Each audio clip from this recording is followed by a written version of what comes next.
Hello, my name's Kate Biddle. I'm Assistant Principal, Director of Sixth Form at Magna Academy.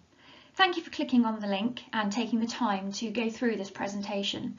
Everything that I share, your child already knows and has been exposed to. The information on here is about sixth form life and how your child is going to go forward. And I think it's really important that you have the same level of information and detail that they already hold.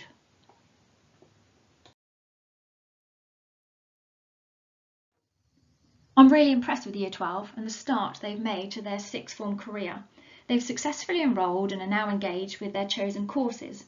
I hope your child told you about our induction day on the 2nd of September and the team building programme provided by Land and Wave. It was really good fun. I sincerely hope it's whet their appetite to have a go and try new things as they move forward into their sixth form life.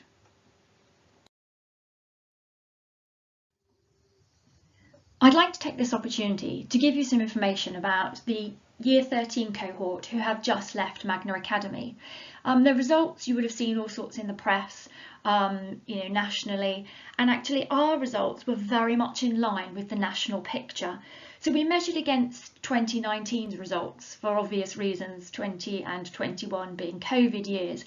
So we take it back to 2019 and you can see from the data on the slide our grades are going up. They are going in with the national trend, but they are working through a very nice trajectory. We're really pleased with the results and the way they're going. The teaching here is superb, and I'm delighted to share with you the increases that we have.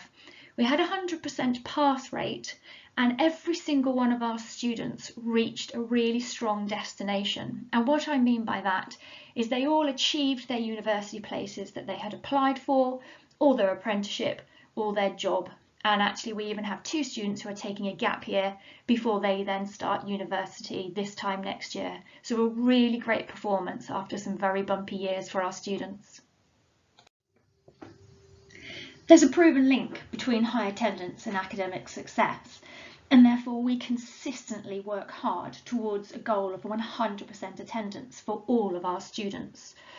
Absolutely, our students are expected to be in school by 8:27 and then they will head straight to tutor time. If you know that your child is going to be absent, please do ask them to ask me for a leave of absence form, and that would be for a medical appointment or perhaps a sad family circumstance, a bereavement. But these are very rare occasions that a student will be given permission to leave school. If your child is unwell, please phone the school before 9 o'clock so we can ensure that it's logged correctly, and also to ensure you don't receive that text message asking where your child is. If your child has a medical problem and they are going to be off school for a period of time, absolutely you and I would have communicated by then, but we would need medical verification to support that medical absence.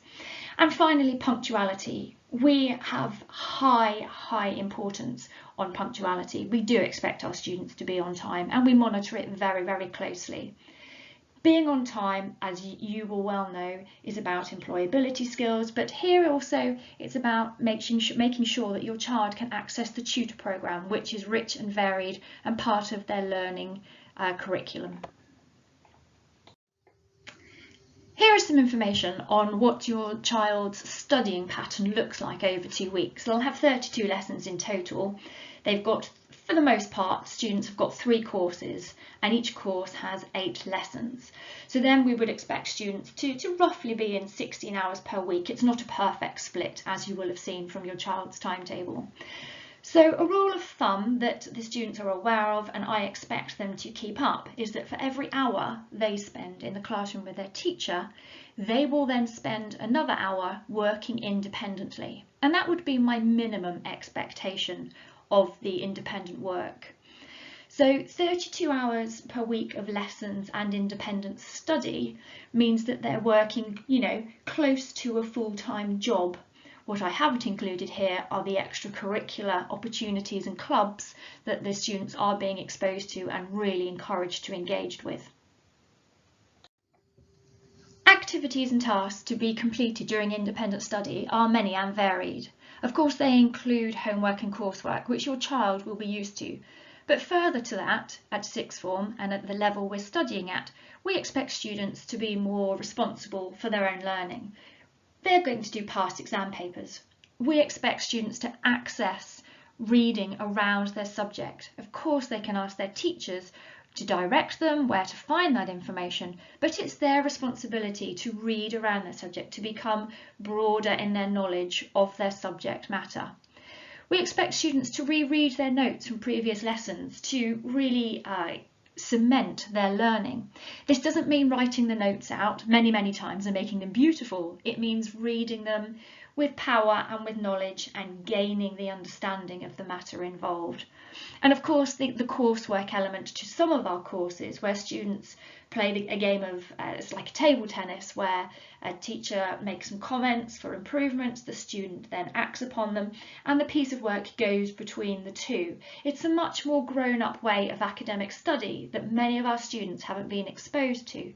And it's really important we empower them early on in their sixth form career to take responsibility for their learning and to drive their own skill set and improve it. Having mentioned study skills and the way that your child is going to be learning in the sixth form, it's really important that we teach them the skills they're going to need for this higher level thinking. So we use a programme called GIL, Guided Independent Learning, and this bridges the gap from GCSE to sixth form level work. We embed these skills, we teach these skills through a series of seminars and through the tutor programme, because we don't expect the students to know how to reference appropriately. Perhaps they haven't had much experience of making presentations.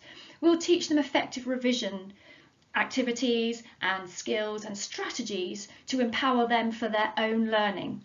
So please ask them about these sessions, please ask them how they like to learn, and check in that they are upskilling themselves, because if they are and these sessions are effective, their independent learning will be easier and the subject content will be easier to access.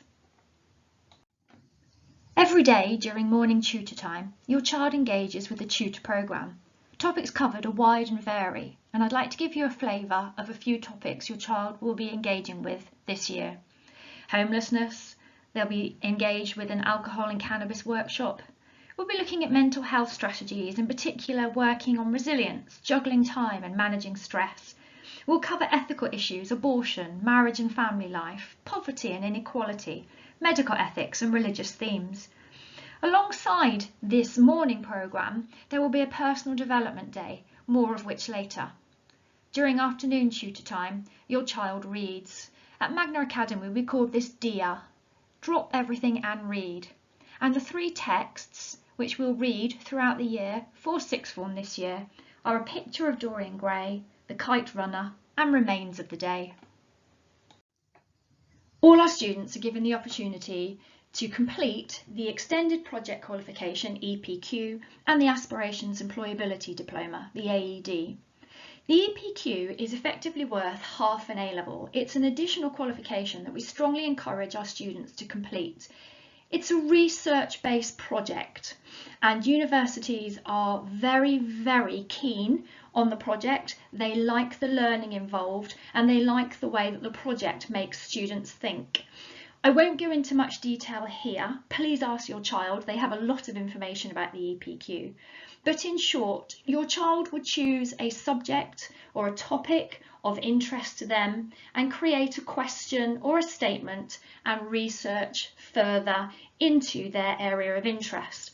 And the assessment perhaps would be an artifact or a project or a dissertation of 5,000 words. So highly recommended as a qualification. All our students are embarking on this at the start of their sixth form career and it is recognised very well by universities. Now the AED, this is quite unique to our trust, to the Aspirations Trust, and it's a programme of study whereby our students are given and empowered with employability skills. So students work together on projects and we address real life situations. So our first project is surrounding education, and we're looking at education, issues within education and how we can move education forward. What we're actually going to do this year is put together a lesson and deliver our lesson to some local primary school children. And what this does through the project-based learning, through the experiences of working with outside professionals and delivering sessions and presenting to others, our students are learning employability skills, they are learning power skills, they are communicating, they are listening, they are speaking, they are presenting, and all the skills that come under the power skills umbrella. So two really unique opportunities for our students that they fully engage with. They have a lot of fun with both of these programmes, and I urge you to ask your child about them. Alongside the academic learning in the classroom, we strongly urge your child to take part in a range of extracurricular opportunities. We've got many at Magna Academy. We would welcome your child at any or all of these clubs. I would just like to mention the Duke of Edinburgh Award, such a rich and varied and highly credible award recognised by employers and universities alike. Please do look on our website for further information. We start the Silver Award in Year 12. We have the opportunity within our student union for leadership roles. We currently have a union president, and of course this next year will be one of our Year 12 students. There will be the opportunity this year for them to become involved in our various committees, and I urge you to talk to your child and see if they would quite like to become one of our leaders, one of our role models, not just within the sixth form but across the whole academy. I'd like to point out also the YMCA Sleep Out. This is happening on September the 30th this year, where I'm hoping to be joined by Year 12 and Year 13 students. We're going to sleep on the Year 8 playground, and this is to raise awareness and money for homelessness in Poole and Bournemouth. And finally, I would just like to share with you some information about our international students. They come from all over the world and they join our students in both their tutor and lesson time. Please ask your child about them. Historically, our international students and our students connect really well, and we feel there's such a benefit to our students' learning and to enrich our sixth form.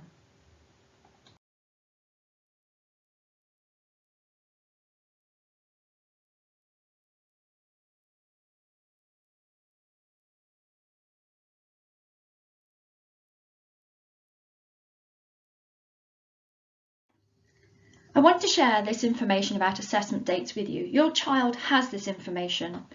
Please note, these are only the key formal assessments that are occurring within the academy across the whole year group. Of course, there will be ongoing tests and assessments within different subjects, within different classes. But it's so important both you and our students have a map of what the next 2 years will look like in terms of the formal assessment. Starting in the sixth form can be daunting for some of our students. It's a different way of learning, it's a different environment. And of course, they spend a huge amount of time at the academy with us, and they also spend a lot of time at home. So please talk to them about their day, ask them how their learning's going, their teachers, their classroom. How are they feeling about independent study? Do they feel that they are coping with their workload? If you do have a query or a concern, please contact their tutor in the first instance. From all the interpersonal skills important in life, communication is undoubtedly of primary importance. It's key, isn't it, to sharing and understanding information between you and us at the academy. We believe strongly that parents and guardians play such a vital role alongside ourselves in the students' academic lives. What we would like to do is develop a strong partnership with you, and that goes across the whole academy. We believe in being clear and coherent and working with you in order to make the transition for your child into the sixth form smooth and successful, and also support their learning in order for them to be the best they can be. And finally, I think this group of Year 12 students are really special. They've come through such a turbulent few years, working at home, learning remotely, and then finally coming back to the academy and sitting real exams. I think these students are probably more open-minded than previous years, and I think that's come about because of their recent experiences. I've told your students my thoughts on them. I've told them I think they're a brilliant group of people, and I also think they're resilient. They've come through setbacks, they've come through things and experiences they haven't enjoyed. So our aspirations now moving forward as an academy, we have the highest hopes for your child. I'm really looking forward to the next 2 years working with them and getting to know them, and I'm looking forward to working with you too. Thank you.